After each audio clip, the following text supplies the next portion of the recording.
Welcome back to Film Fanatics, where we talk about the movies that have us obsessed, excited, and inspired. I'm Alan. And I'm Gall. Today we're going to be getting into the franchise of Indiana Jones. But before that, we have a special announcement for you. Today we're introducing a guest host who you may be seeing a lot more of in season 4. Let's welcome Ben Kerr-Phillips to the Film Fanatics. What's up, Ben? How are you? Ben. I'm doing well. How are you? We're very well, and we're very happy to have you talking about a franchise that we all really love. Mm-hmm. Ben, tell the crowd a little bit about you. It's your first time on the show. I'm from South Africa. I love movies. It's an industry that I want to go into, and I really love talking about movies, discussing them, and I'm really excited to be able to do that on the podcast. And Ben and I have talked plenty about movies together, but joining us today as well is another guest from the CS Pictures YouTube and Instagram. It is Chad Sabourin joining us on the Film Fanatics today. Thanks for having me. I appreciate it. Hey, Chad, how are you? Good. How are you guys doing? Can't complain. We're very good. Gonna talk about one of my favorite franchises of all time. What can be better than that? So let's get this episode of the trades going. Ben, why don't you get us started for the first time? So, in recent news, the SAG-AFTRA has gone on strike.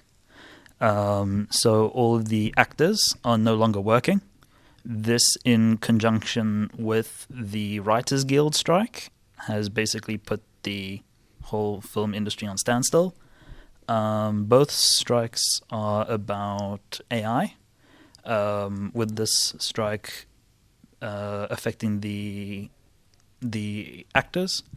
From what I've read, it's regarding that the studios want to introduce a policy where they can scan your likeness using AI, pay you for 1 day of work, and then use your likeness however they want to for an unlimited time, unlimited amount of uses, without your permission or paying you at all. The actors are not impressed with this and have therefore gone on strike.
Billionaires be billionairing. I don't know what to say.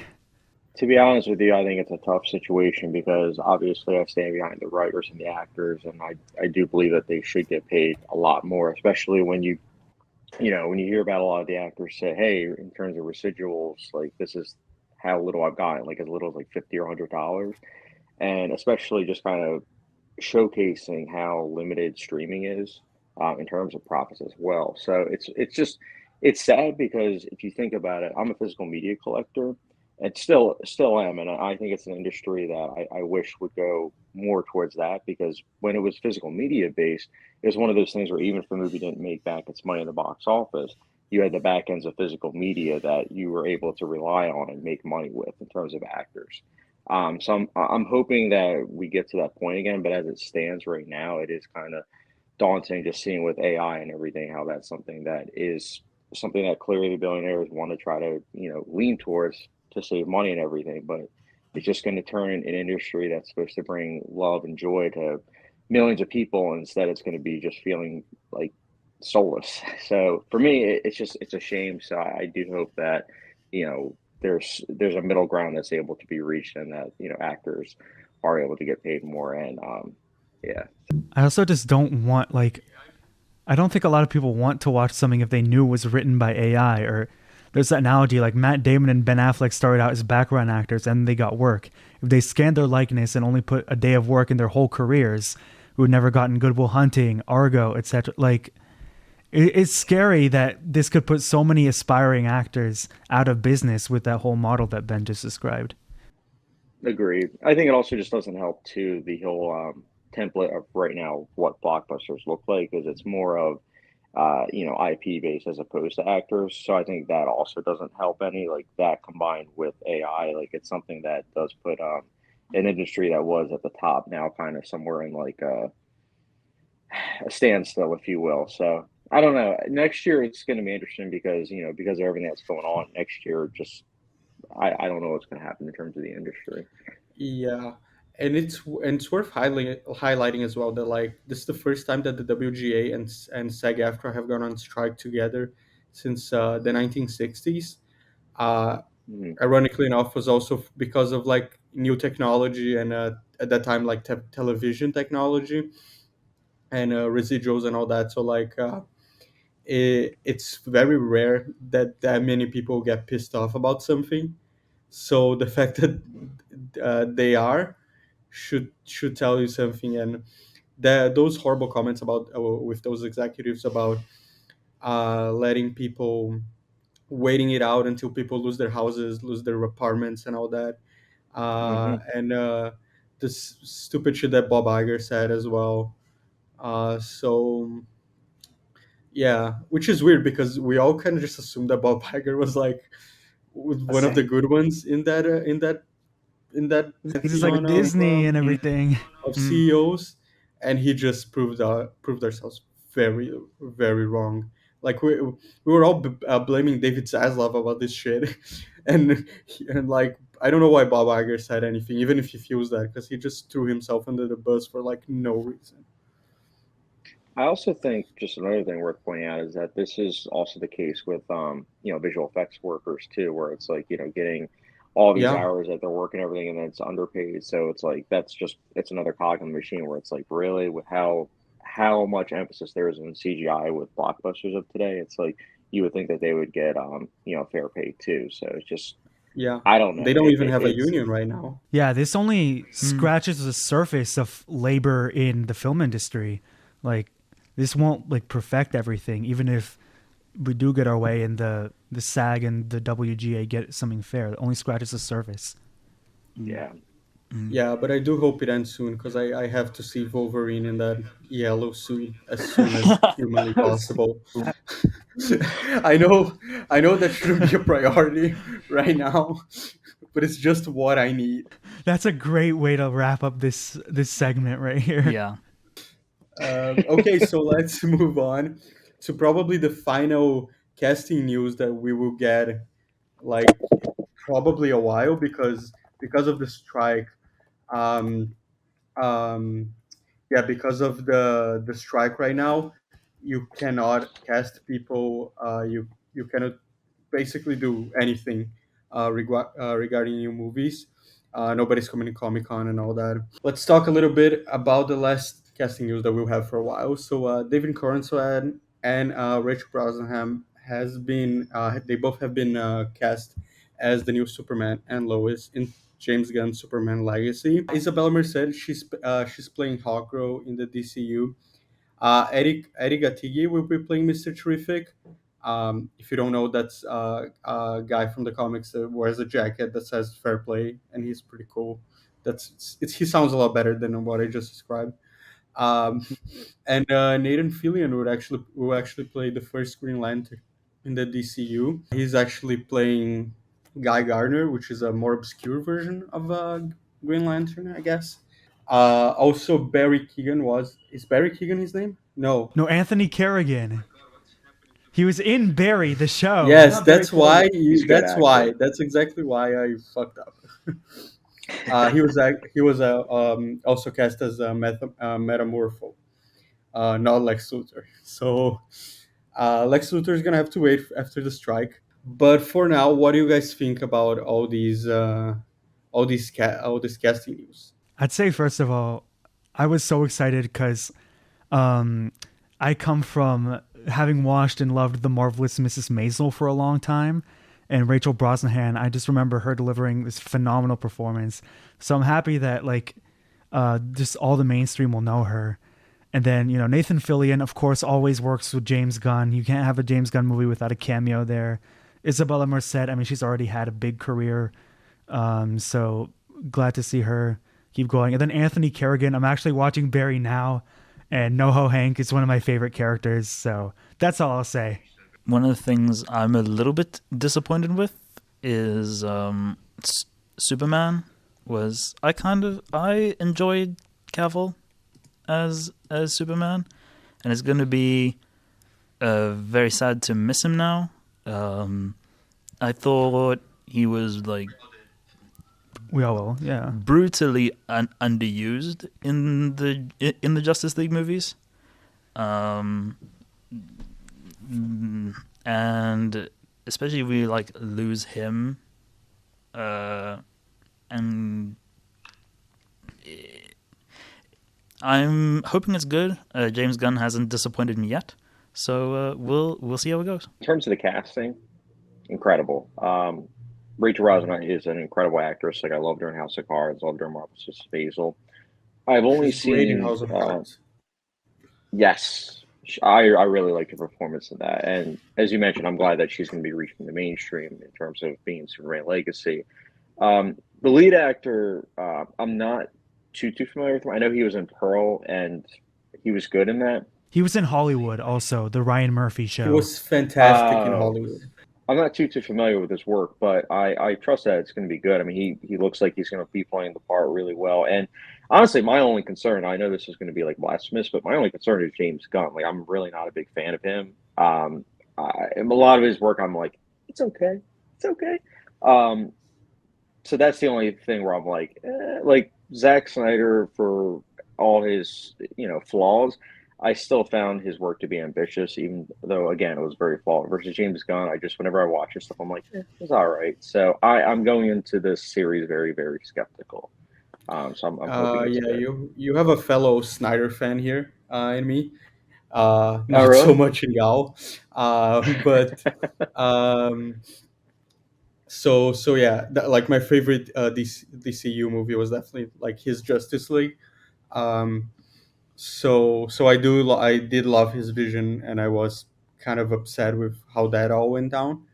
But moving on and all that, I like James Gunn's work apparently more than you, but I have concerns with his how he matches with the material. That's my only thing with him and Superman, because it seems very different than what we usually get from him. So even though I love his work, I'm not quite sure, and I'll have to see a trailer or something. I need something to 100% put me in that corner. But I will Well, I'll say, tell. Oh, go go ahead. on, go on. I was going to say, I mean, I guarantee you that the movie is going to be a hit and that it's going to be very, very good in terms of audience's perspective, because it's going to be a lot lighter in tone. And as a Superman fan, I get it. That's what a lot of people like. But for me, I like that gritty, down to earth, almost Dark Knight kind of esque approach, because it felt very fresh. So this sounds like it's going to be something that's more along the lines of George Reeves, from the 50s. That's what I'm kind of envisioning with what James Gunn's probably going to be going for. Um, so we'll see how it goes. Yeah, I will say that Rachel Brosnahan is perfect casting for Lois Lane. I'm Like, so excited. one thing that I wasn't a huge fan of in the Snyder movies was Amy Adams. I love Oh Amy yeah, Adams in general, Mhm. but she just was miscast, I think, as it was Lois more like Lane. they didn't know what to do with her. It was like she was just constantly like Also, it was like, that oh, we need the staff. It's like, okay, so she goes to get the staff in Batman v Superman or Man of Steel. It's like after spoiler alert, snapping someone's neck. It's like, oh, I need to be there for him, and it's like going across the city. Like it's I love Amy Adams, but very, very underutilized in those movies. I think that's one aspect most people will think is better in the James Gunn verse, Agreed. I agree. even if some people prefer Snyder's tone. and I'm also not sure 100%. about putting all these people in a Superman movie, in the first Superman movie of your universe. That also has me slightly worried that he has like four superheroes here. But whatever, we'll hold judgment until further notice. So the Emmy nominations were just announced, actually, and we are here to talk a bit about them as our last segment for the trades this week. So first, let's take a look at the drama roundup. We got Andor, Better Call Saul, The Crown, House of the Dragon, The Last of Us, Succession, The White Lotus, and Yellow Jackets. Succession all I the mean, way. Succession. I mean, Succession has it in the bag. I've been watching that show since 2018, but I was happily surprised that Andor actually made it. I'm not a big Star Wars fan, but that was actually really good. I didn't see Yellow Jacket and The Crown. I kind of stopped watching. I haven't Those are the seen two it. I haven't seen I either. Oh, okay. still Well, watched it, and it was good. It wasn't as good as the earlier stuff, but it was still good. This is a killer lineup, isn't it? Like, yeah. this is the Like I best would have, that the Emmys has been in a while. yeah, like I If would have. Succession wasn't out, Better Call Saul would have it in the bag. Because that was amazing. The final season. Yeah, Better Yeah, Call The Saul was Last of awesome. Us was sensational. White Lotus That this was season was incredible.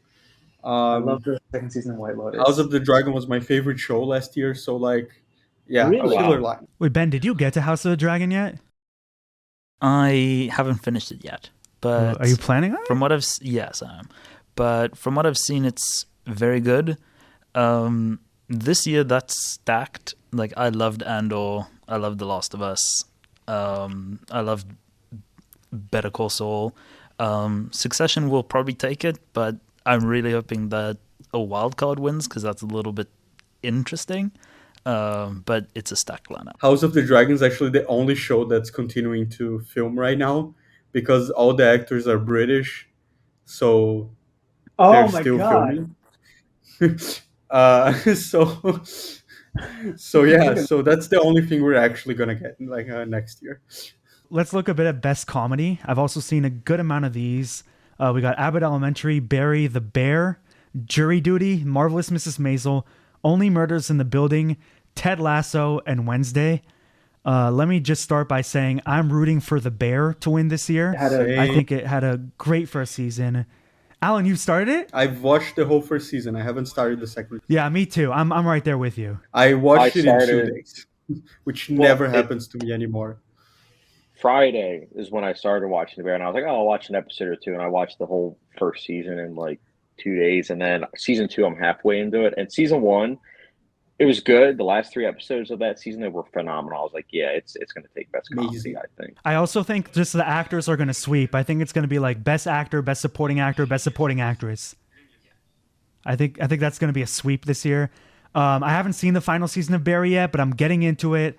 And then Ted Lasso, I think it was the weakest season, but still I enjoyed it.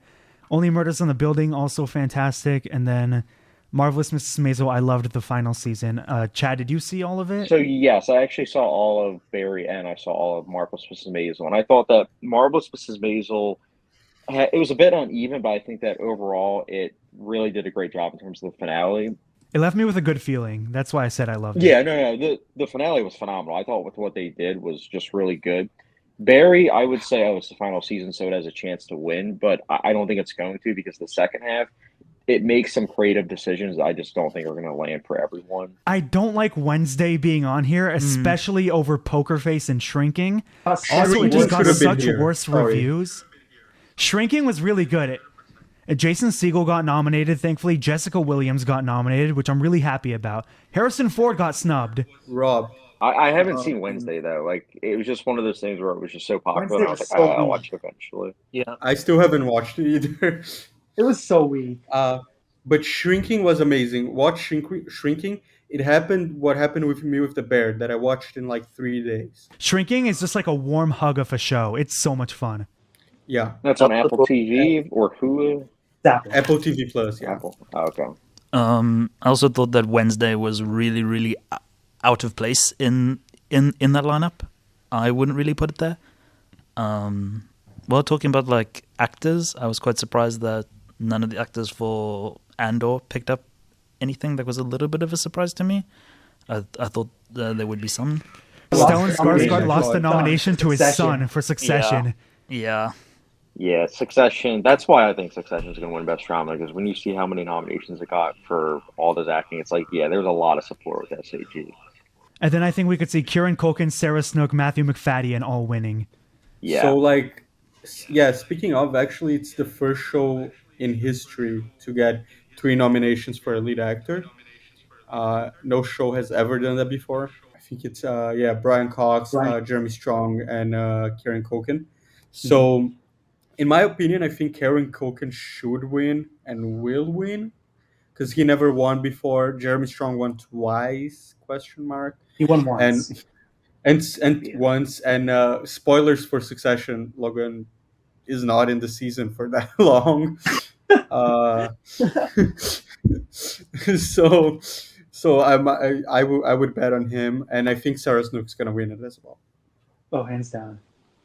I think Jeremy Strong's going to win, to be honest.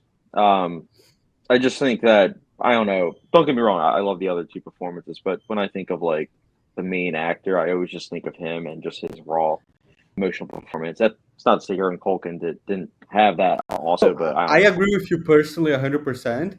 I just think because he won it already, I give a slight edge to Kieran.